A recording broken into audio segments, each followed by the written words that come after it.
The room felt untouched by time. A thin sheet of dust floated in the air, suspended like old breath waiting to settle. The investigator, Marcus Hale, paused at the threshold the way one pauses before entering a memory. The wooden floor showed faint patterns where furniture once stood, and a pale rectangle on the wall marked the absence of a framed photograph removed decades earlier. His footsteps creaked softly, each one sounding like a reminder of something he should have caught long ago. The silence pressed inward, heavy, patient. It smelled of paper left in a drawer too long. The file had been reopened only weeks earlier, after a quiet review of unresolved records. No noise, no announcement, no ceremony. Just a clerk handing Hale a slim folder with a muted look, as if the past might hear them. Inside the folder lay a single photograph clipped to a report. The image showed a young woman, Alina Merrin, aged 27 in 1978, with a calm expression and a tilt of the head that suggested curiosity about the world rather than caution. Her name had resurfaced because someone, somewhere, had finally cross-referenced a detail that once seemed too small to matter. Hale set the folder on the same table detectives had once used. The table still carried shallow marks, rings from cups, faint scratches from pens, the faint trace of past hands moving across it. He ran a finger near one mark but didn't touch it directly. The air held a slight dryness, like old pine warmed once by sunlight and now left to settle into its own quiet. Alina Merrin had lived alone at the time. A small house at the edge of Brenton County, where the land opened into wide fields. She worked part-time at the public library and took night classes in environmental studies. Simple lines in a report, but the way Hale read them made each detail feel heavier than ink. He walked through the house carefully. The living room still carried the faint smell of dust mixed with something lighter, almost sweet, like an old fabric folded for years. He imagined her leaning over library books, adjusting them with gentle precision, perhaps humming or thinking through something quiet. He didn't need to see the original furniture arrangement to feel her presence. Certain rooms hold their history no matter how empty they become. On the mantel, a small piece of tape remained stuck where an evidence tag had been once attached. Evidence from 1978. Evidence collected, processed, stored, then boxed away as the years moved on. The case never faded from the files. It simply sank beneath others. Hale opened the front window slightly. Cold Colorado air entered the room, carrying with it the faintest sound of distant wind against winter branches. He let the air settle, then closed the window again with practiced calm. The photo of Alina lay face down now on the table. He placed both hands on the edge and breathed quietly. He had promised himself years earlier that he would not allow old cases to feel personal. The promise never held, not fully. Discovery 1, the photo. The clipped photograph was more than memory. It contained a detail that none of the original investigators had focused on, a small pendant around her neck, shaped like a narrow prism. Hale studied the magnified copy now stored on his tablet. The pendant wasn't recorded in any recovered items. It wasn't noted among missing belongings. A simple oversight maybe, or maybe something else. A former library colleague had mentioned the pendant in a brief statement. She always wore it, even on quiet days. The statement at the time had been regarded as casual background, nothing more. But the pendant did not appear in the evidence lists. That gap, small, clean, almost invisible, was the detail that brought Hale back into this room. He stood still, replaying the interviews from those years, voices captured on grainy tape. Hums, crackles, pauses, statements given by people who were younger then, now older or gone. The pendant might have been lost, or taken, or simply overlooked. He opened the original interview log. The first entry from a library coworker named Ruth Ainsley contained a line that had not been re-examined. She said someone asked about her pendant once, didn't know why. That was the first thread. Discovery 2, the file. The file holding Alina's last library workday was surprisingly thin. A few sign-in sheets, a list of returned books, and a single overdue notice she had issued near closing time. One name stood out, Daniel Creighton, a regular reader interested in land maps and county development plans. Creighton had been questioned briefly in 1978. Concise responses, cooperative, no hints of concern in his record. He had left the county the following year, moved to a neighboring state and built a quiet professional life. No incidents, no patterns, just a name that reappeared when the pendant detail surfaced. Hale flipped through transcripts again. Creighton's original statement contained a momentary pause when asked about the last time he saw Alina. Not suspicious, just faint. One of those pauses that linger only because everything else feels too smooth. I think she mentioned something about old county maps, Creighton had said back then. Not precise, not verifiable, just enough to register. Maps, development plans, land use records. Hale focused on that, the pendant, the maps, the last day. Each fragment small, too small to anchor conclusions on its own. But together they formed a loose shape that settled into place the longer he examined them. Investigators return. Hale stepped back into the hallway of the house. The boards responded with soft sighs. A faint draft moved along the corridor, shifting a piece of paper left behind during earlier redocumentation. The paper scraped softly as it slid. He crouched, picked it up, examined it. It was blank, likely a page used beneath an evidence sheet decades ago. He held it a moment longer than necessary, sensing the weight of the case more than the weight of the page. The scent of aged wood filled his senses. It reminded him of storage rooms at the department, rooms where unsolved files waited in stacked boxes. Those spaces always carried a subtle echo of time, as though each file wished to speak if someone would just open it again. Alina's case was one of the oldest on his desk. He had requested it not out of sudden curiosity, but out of a quiet ache to understand the spaces between facts. He moved toward the small study at the back of the house. The room still held a single built-in shelf where books once stood. One bracket showed a faint, darker outline, like something had been pressed against it for years. He touched the outline lightly. The wood felt uneven. He took a slow breath. That outline had not been mentioned in the original search notes. Discovery 3, the statement. In the archive, Hale had revisited a statement from a neighbor, Alora Tate, who had described seeing a vehicle near the house on the final evening Alina was last seen. The record noted her uncertainty. Maybe brown, maybe gray, hard to say. But Hale had listened again to the tape. At one point she said something else, almost under her breath. Thought it might be someone from the land office. That line wasn't included in the typed summary.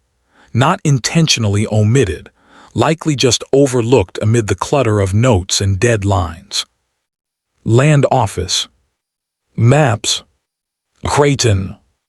The connections were faint, not alarming, not sharp. Quiet lines. Lines that lived in the background until light hit them from the right angle. Investigators' internal quiet. Hale sat on the floor, back against the wall. The room felt colder now. He allowed himself a moment to remain still, to listen to the hum of the present sliding across the quiet of the past. He thought of Alina's last library shift, her arranging maps, straightening books, adjusting the pendant around her neck out of habit. He thought of her walking home, the sky dimming into late evening, the distant outline of county land rising like a quiet horizon. A case is not only evidence. It is the record of small details repeated until someone listens closely enough to see their shape. Hale exhaled slowly. He reopened the folder. A faint impression on one page caught his eye, two small words written lightly in pencil, nearly erased. He angled the paper toward the window until the indentations revealed themselves. Map room.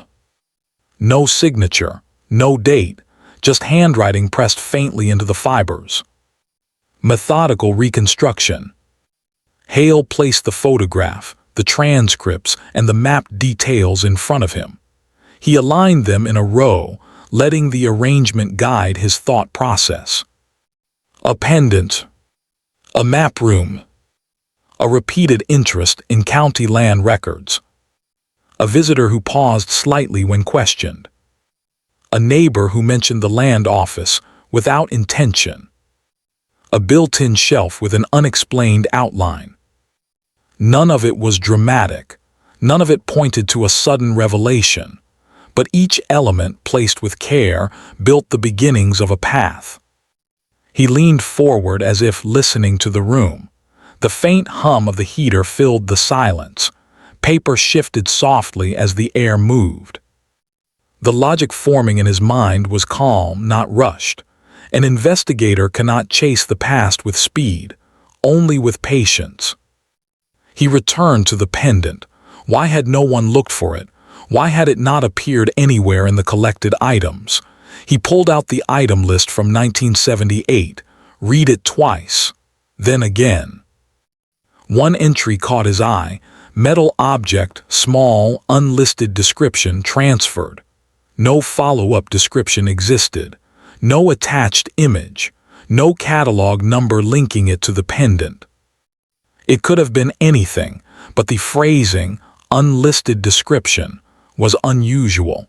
It suggested the collector wasn't sure what it was at the time. Hale made a brief note: object unidentified, recheck transfer logs. Logic tightens. The twist forming wasn't cinematic. It wasn't loud. It emerged slowly from the structure of simple facts.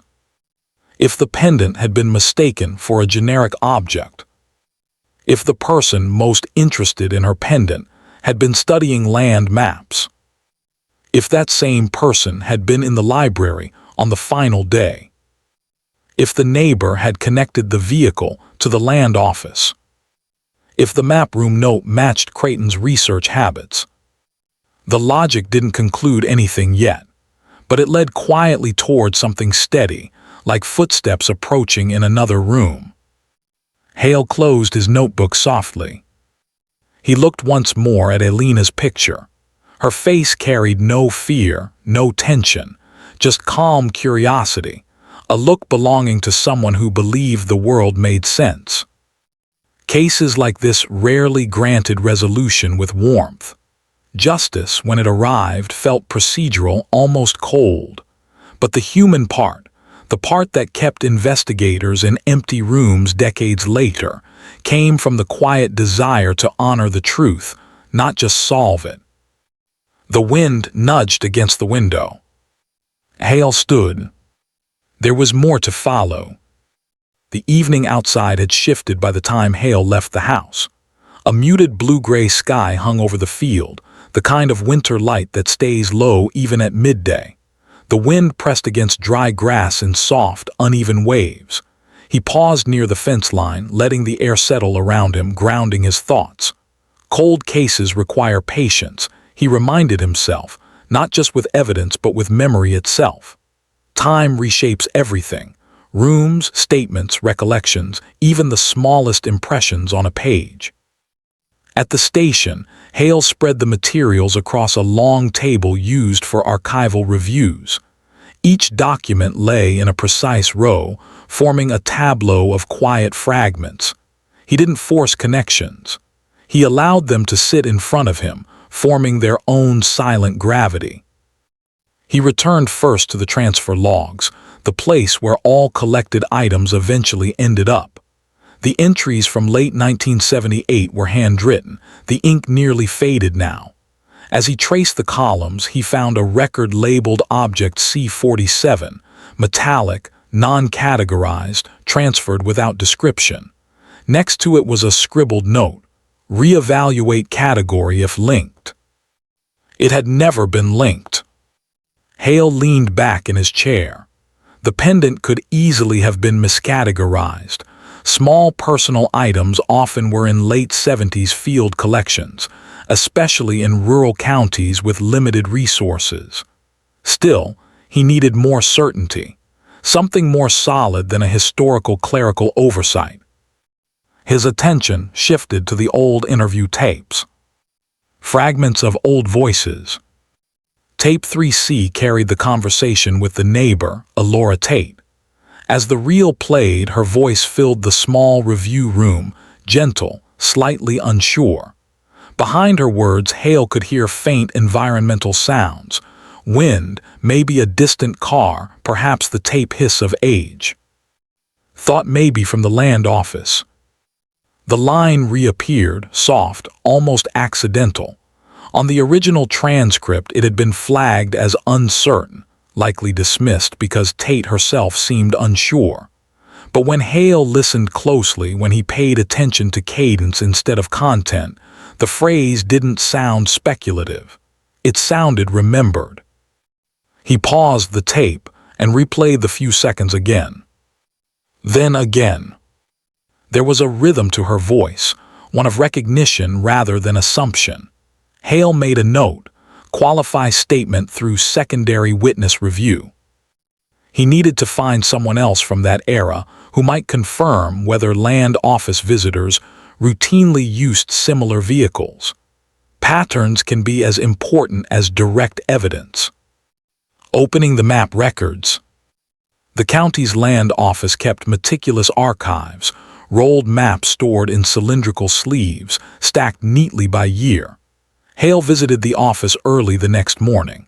The clerk, a man with gray hair and a steady voice, guided him to the 1978 section. The map smelled faintly of old paper, a dryness mixed with ink. Hale unrolled several on a clean table. They crackled softly, edges curling upward like they hadn't been touched in years. One particular map caught his attention, a zoning draft from the spring of 1978. A small annotation in the corner held initials, DC. Creighton had reviewed maps heavily that year, but the annotation wasn't proof of anything. It simply placed him within the sphere of county development interest. Still, Hale's instinct told him to keep the detail in view. He continued scanning the maps until a thin folder slipped midway out of a shelf, as if nudged by its own weight. Inside were visitor logs from public inquiry hours. Most entries were simple signatures. Toward the bottom, though, one date stood out, the same week Alina disappeared. Visitors recorded: 1 M. Haskin, 2 R. Blythe, 3D. Creighton. Hale felt the room grow a little more still. He kept his breathing steady. Logical steps, he reminded himself. One detail at a time, no rush. He photographed the log and returned it carefully to its place. Reconstructing her last week. Back at the station, Hale plotted out a clean timeline. He placed the events on a long strip of paper, each date spaced evenly. The timeline became a silent framework anchoring his thoughts. Tuesday, Alina teaches a library workshop on environmental records. Wednesday, she checks out 2 land use books. Thursday, she receives a question about her pendant from an unidentified visitor. Friday, she closes the library, seen walking home. Following morning, her absence noted.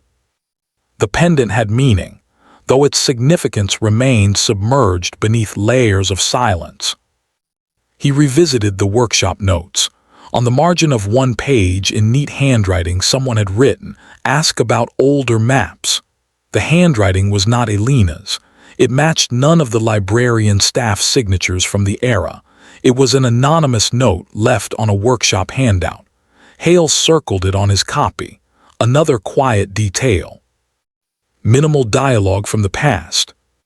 He loaded tape 5A, Creighton's 1978 interview. The sound quality was uneven, but the tone of the conversation remained intact. You visited the library often. Pause.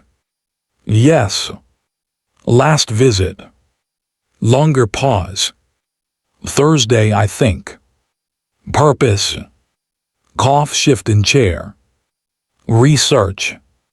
The tape clicked faintly in its reel, a mechanical heartbeat beneath the words. Hale closed his eyes, letting the sound settle. Fragmented, hesitant dialogue always carries weight, not because it implies wrongdoing but because it reveals internal calculation. People pause when they search memory, or when they manage it. He rewound the portion where Creighton mentions research. The stress landed awkwardly on the first syllable, a linguistic quiver, subtle but present. Another note in Hale's book, Speech Pattern Review, minor tension. Compare with later interviews. He needed Creighton's present-day voice to compare. Decades can alter tone but rarely change innate rhythm. Return to the shelf outline. The outline on the built-in shelf in Alina's house stayed in Hale's mind. A rectangular shape, slightly darker, faintly indented. Whatever had rested there had been long enough to leave an impression, but narrow enough not to cover the full shelf width. He contacted preservation staff to revisit the physical space with more sensitive lighting. Under raking light, the outline revealed minute trails, thin compression marks, most likely from a box or a tightly bound stack of materials. A document box. A set of rolled maps. A storage container. The size aligned more closely with a map case than a book. He made a third note, object on shelf likely related to maps. Cross-check with land office sample sizes. The shelf lived in the back room, a room often used for sorting documents, a room where a map case would naturally fit. And if a map case had been there in 1978, who borrowed it? Who returned it? Who removed it before the search team arrived? The silence around that question felt heavier than the question itself. The pendant's logic. Hale looked again at the magnified image of Alina's pendant. The prism shape had 6 clean edges, forming a narrow hexagonal column. It caught light in the original photo with a subtle reflective sheen. It looked handcrafted. He visited the library archives to determine whether the pendant had symbolic connection to her environmental work. Some students in the late 70s wore small prism pendants carved from quartz, used as personal keepsakes or tokens. But this pendant seemed different, longer, narrower, with a faint linear groove along one side. A map key. A stylized coordinate marker. A piece of an older drafting tool. Small, yes, but meaningful. He made a copy of the photo and outlined the pendant shape 3 times, searching for any symbolic pattern. Nothing obvious appeared. Still, items often hold meaning to those who study land, surveyors, cartographers, environmental researchers. The link remained thin but unbroken. The interview that was never conducted. Hale found mention of a man named Lionel Artris in the early search notes. Artris had been a volunteer at the library during the time Alina worked there, helping with book cataloging. He had moved away the same year and was never interviewed, not out of avoidance, but because his departure predated the formal search. Locating him now was difficult, given the decades that had passed. But Hale filed a request to run a background trace. A lead is a lead, even if faint. In cold case work, The smallest names often carry the largest answers. What logic revealed next? He returned again to the timeline. This time he focused not on Alina's movements but on Creighton. Records showed he visited the land office that week. He borrowed maps from the library earlier that month. He was the only library patron who attended all of Alina's workshops that year. He lived 3 miles from her house at the time. His vehicle type matched the general description from the neighbor. None of this proved anything, but Hale knew the pattern of proximity. When multiple threads align quietly, they often point to direction, not certainty, but direction is enough to move forward. He brought up a modern contact record for Creighton. He now lived in a suburban area 2 states away, retired from a career in geographic planning. His professional life aligned exactly with the interests Alina pursued. He hosted community discussions on land preservation. He published essays on environmental mapping. He had built a life around the same field that had connected him to Alina. A quiet parallel that stayed unseen until Hale connected the archived pieces. The logic continued forming its slow shape. A visit to the library basement. Hale returned to the library itself, a building modernized with new floors but preserving its original structure beneath layers of paint. He requested access to the basement archives, where older records and unused materials were stored. The basement was cool and dry, with a smell of paper sealed in boxes for decades. Catalog drawers lined the walls. Near the far corner, he found a section labeled Maps and Land Records, 1960–1980. Box 17 caught his eye because of a faint scribble on its edge, Merrin. The question mark made the marking ambiguous. Perhaps someone had meant to verify whether the box belonged to Alina's donated materials. Inside were 3 old map tubes, a pair of gloves used for handling materials, and a set of blank note cards. But under the note cards, he found a flattened envelope containing 2 photocopies of zoning drafts. Both were dated the week before Alina disappeared. Both had margin notes written in a hand that matched the anonymous workshop note. Cross-check boundaries. He stared at the handwriting, thin strokes, slight right tilt, a faint loop at the base of the letter D. He compared it to the margin notes from the workshop. Identical. Someone had left both. He wrote in his notebook. Anonymous writer was present during both events. Possible overlap with land office visitor list. The envelope contained no name, no direct identifier. But the handwriting matched one other source, one that Hale hadn't yet revisited. He pulled up Creighton's old visitor logs. His signature slanted slightly forward, with similar thin strokes. Not identical, but close enough to warrant expert comparison. The room felt colder. Quiet realization begins to form. Hale didn't jump to conclusions. He moved slowly, feeling his way along the edges of the logic forming around him. Creighton had an interest in maps. He attended the workshop. He had been at the land office the same week. His signature carried similarities to the anonymous margin notes. The pendant might have held land significance. The shelf outline matched the size of a map case. A metallic object had been transferred without description.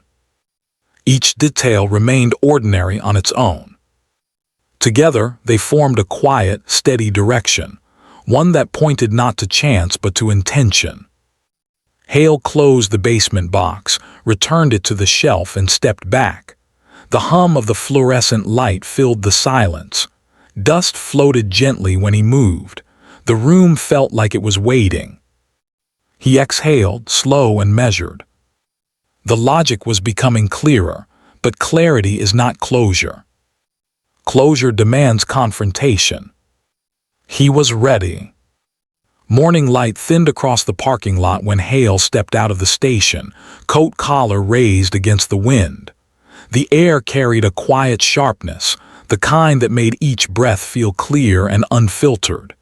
He stood still for a moment, letting the cold steady him. His next steps required precision, not momentum. He reviewed his notepad one more time before driving out.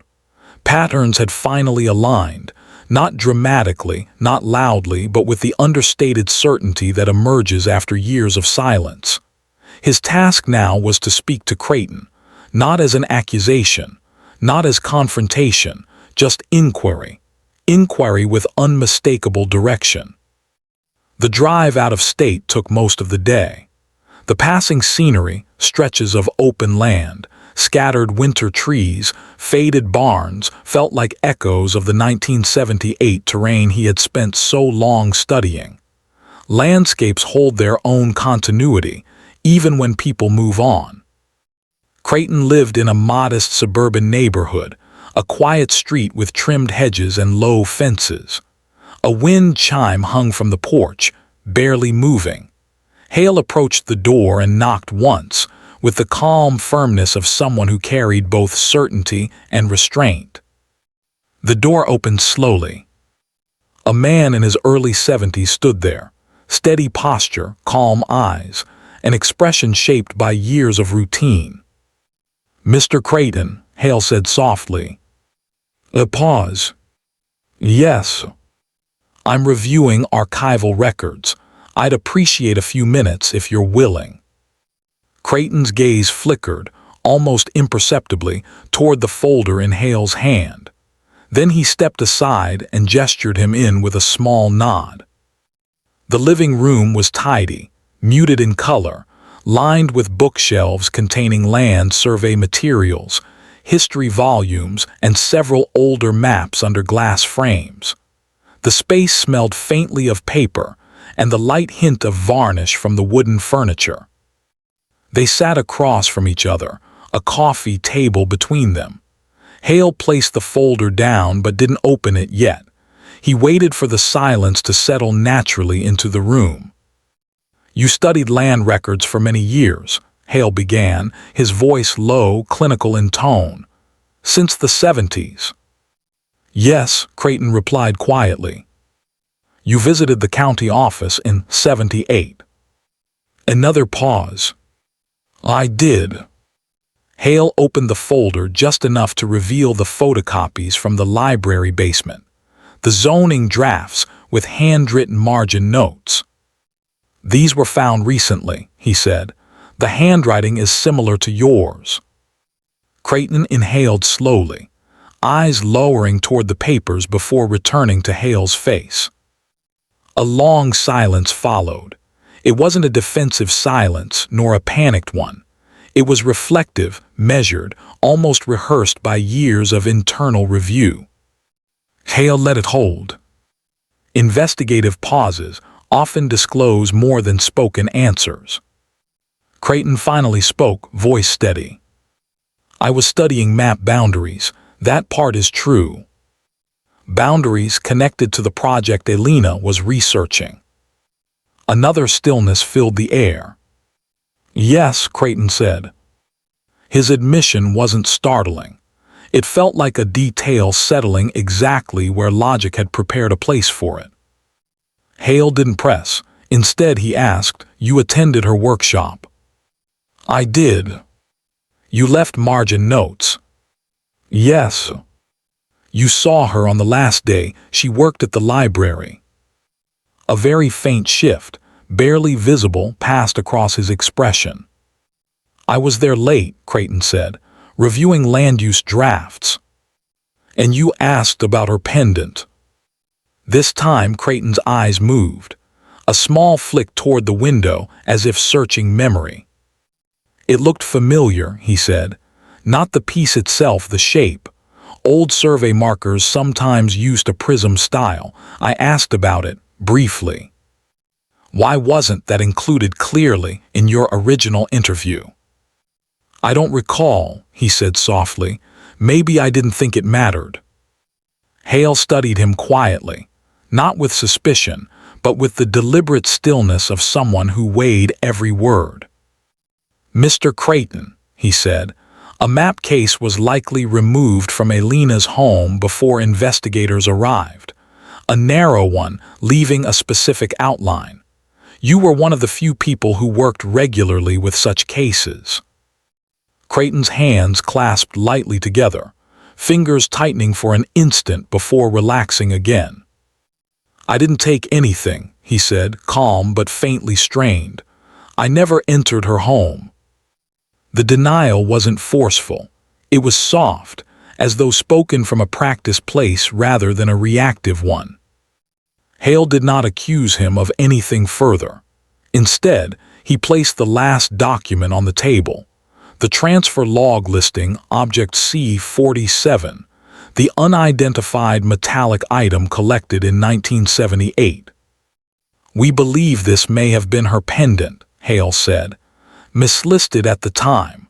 It was found closer to the back room than originally reported." Creighton exhaled again, slower this time. His shoulders lowered slightly, not in defeat but in recognition of inevitability. "I remember that pendant," he murmured. "It reflected light in a certain way." Hale nodded. His tone remained level clinical. "Your proximity to her work, your interest in the same maps, your presence that week, the handwriting, the visitor logs, they create a consistent pattern." "A pattern," Creighton repeated quietly, not defensive, just acknowledging.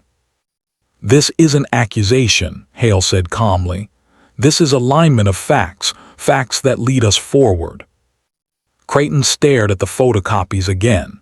His expression shifted into something subdued, almost resigned. "I thought about that week many times," he said. "Not because I feared anything, because I reviewed every moment, trying to remember if I overlooked something or someone."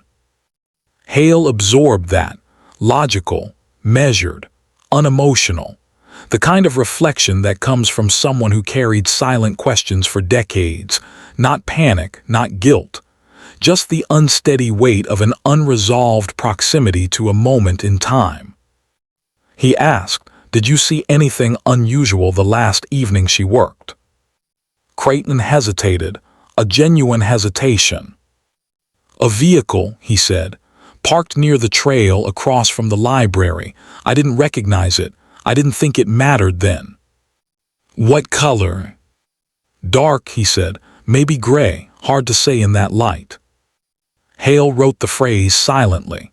The neighbor's old statement echoed faintly in the back of his mind. Creighton added, "I walked home shortly after. I didn't follow her. I didn't speak with her." The words were steady, specific, neither overly detailed nor evasive.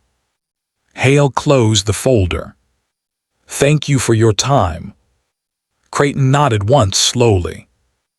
As Hale rose to leave, Creighton's voice stopped him, quiet, almost an afterthought. "She was a thoughtful person," he said, "focused.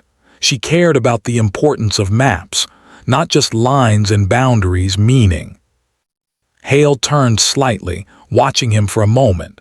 The truth of those words didn't feel rehearsed. He stepped outside. The wind chime on the porch moved once, a single soft note carrying into the cold air. The logic after the conversation. Back on the road, Hale let the conversation settle. Creighton's responses contained no confession, no dramatic reveal. Yet the alignment of facts remained firm. His connection to the pendant, the map notes, the library presence, the land office visit, none of it vanished. But none of it turned into a singular, closing certainty either. And cold cases do not resolve themselves through dramatic certainty. They resolve through steady accumulation until the weight of evidence pushes the scale to one side. When Hale returned to Colorado, the department's analysts reviewed the handwriting samples. The conclusion: High probability of match between Creighton's margin notes and the anonymous map annotations. Not definitive. Not absolute. But strong. The metallic object, catalogued decades earlier, was re-examined. Under modern lighting, faint etching appeared along one edge, linear, intentional, consistent with pendant designs used in old surveying communities. It was almost certainly Alina's. Further review of land office logs identified a second visitor whose signature resembled the neighbor's vague description of the vehicle, and who had ties to zoning disputes at the time. That individual, now living out of state, was brought in for questioning. Their timeline conflicted with earlier statements. Inconsistencies surfaced, enough to form a probable cause framework. And 2 months later, after layers of cross-referencing, interviews, environmental mapping analysis, and procedural review, an arrest was made. Not Creighton, the man who had used similar land records that week. The man whose vehicle aligned with the neighbor's second recollection. The man whose connection to Alina had once been considered too faint to matter. Everything hinged on a small, logical trail, a pendant, a shelf outline, a mismarked object, and the quiet details Hale refused to overlook. After the arrest, Hale stood alone in the archive room late one evening, reviewing the completed case report. The fluorescent light hummed overhead. The paper smelled faintly of toner and old files. Outside the windows, late winter wind moved through the trees in soft circles. The resolution felt procedural, calm, almost cold, not triumphant. Justice in old cases rarely brought warmth. It brought order, closure shaped through process, evidence aligned, names recorded, statements cataloged, a system restoring its own balance. He closed the report and rested his hand on the cover. Alina Merrin's photo lay underneath the files, half hidden. He pulled it out and set it upright on the table. Her calm expression watched the room with the quiet patience of someone who had waited far too long for clarity. Hale stood there, breathing slowly, letting the silence settle around the old image. He thought about the pendant, the small prism shape, the way it reflected light. He thought about the shelf outline, the timeline, the map notes, the faint pencil mark, map room pressed into old paper. He thought about all the details that seemed insignificant for decades, until the right angle of attention revealed their quiet weight. And he thought about what justice means in a case where decades had already passed, how it often feels more like an administrative correction than a human resolution. He closed the lights, leaving the room dim. Just before stepping out, he looked once more at Alina's photograph. Somewhere between justice and silence, something human remained, unresolved but present, like a faint outline on a wooden shelf that never fully fades. He let the door close gently behind him,